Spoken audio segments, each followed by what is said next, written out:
that is ridiculous, sister. My handwriting is not unreadable. Look, I have a copy of what I wrote right here. It says quite clearly...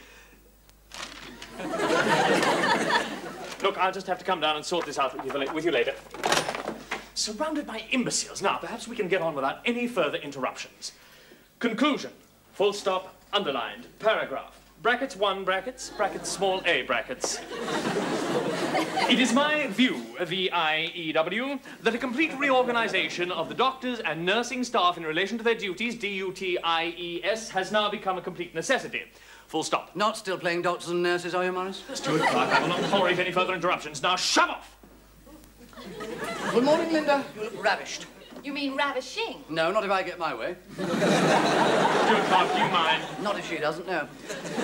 By the way, Linda, what ward is Mr. Gilhooly in? You know, the patient who broke his leg in 3 places in a skiing accident? Oh, broken in 3 places? Yes, top of the ski slope halfway down and when he hit a tree at the bottom. He's in ward 9. Thank you, my dear. Carry on, Morris.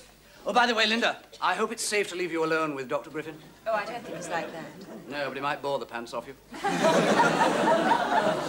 One more interruption and I will scream. Now, where was I? Look, I won't say it again. Look, good morning, Professor. How well you're looking today. Thank you for your diagnosis, Griffin, but my health is no concern of yours. In fact, I wouldn't let one of you incompetents within a mile of a wart on my nose. Oh, you haven't got a wart on your nose, Professor? I know I haven't, Griffin. Oh, your little joke, sir, Professor, little joke. All right, out, both of you. I want to speak to Waring. But, sir... No buts, Miss Franklin. Out. Professor? Out. Sir. Griffin! Now, Waring. Miss Franklin! Dr. Waring said he'd have his hands full in ward 9 this morning, sir.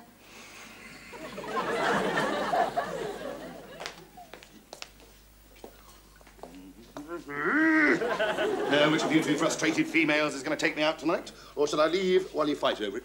Dr. Waring? As you said, Cummings, I'm awfully sorry. Just sympathising with your overworked nurses, you know, fellow feeling. Yes, I saw what you were feeling. Doing.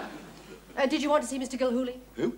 The patient you operated on yesterday, multiple leg fractures. The skiing accident from Threadbow. Yes, well, he's over there. Dr. Stuart-Clark's with him doing a post-operative examination. I'll see him later. Yes, that's not too bad. A little bit of care and attention, and it could be as good as new. What do you reckon, then? Don't rush me, Mr. Gilhooly. I haven't finished my diagnosis yet. Yes, well, I suppose I could make you an offer. I don't like the look of this one, though. It's got a dent in it. In fact, I think that could be a hairline fracture. That could affect the price. Why don't you have it bloody X-rayed? There's no need to be like that, Mr. Gilhooly. After all, it was you who had the accident, not me. Yes. I'll take a chance. You're very lucky, though, you know. You might have broken it. Oh, yeah, I was dead lucky. I only broke my leg.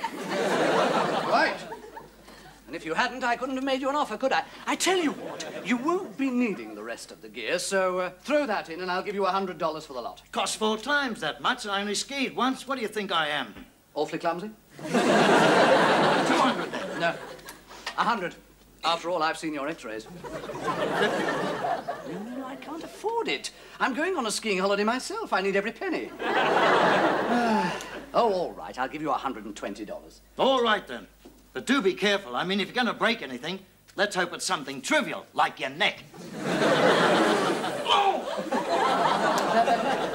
God alive. Stuart-Clark with money. It's a mirage. Yes, well, I'm just helping out Mr. Gilhooly, purchasing his skiing gear. $120? Stealing would be more like it. A bit slow off the mark, weren't you, Dick? When you should have done the deal while you had him under the anaesthetic. He's very lucky that I'm going on a skiing trip myself. Ski trip? Yes, I've got 10 days leave starting tomorrow. There we are, $120. Oh, where did you get all this lot, then? He robbed the blood bank. Very funny, Mr. Gilhooly. I'm glad to see a broken leg hasn't deprived you of a sense of humour. Now, look, hang on. You're always pleading poverty, right?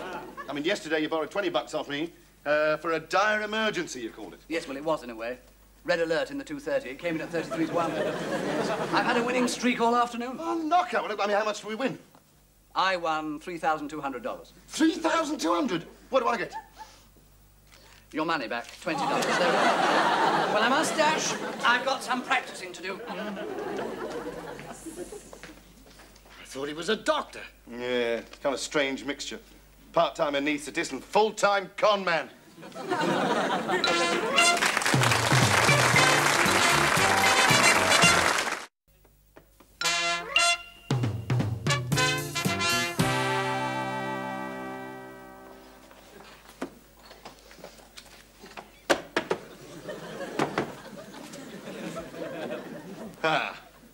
Morris, do you know where Linda is? I've got some work for her. Mrs. Franklin is duplicating some more copies of my report on the reorganization of hospital duties. I'm having it circulated to all departments for appraisal. Yeah, well, I wouldn't bother. They were issued with new scribble pads last week. Professor Beaumont won't appreciate that attitude, Waring. He'll be keenly interested in my report. Waring, I want a word with you. Yes, sir. Professor, I finished that report I was telling you about, and I'd like you to have the first copy. No, thank you, Griffin. We were issued with new scribble pads last week. Griffin, this is private. Do you mind? Out. Out!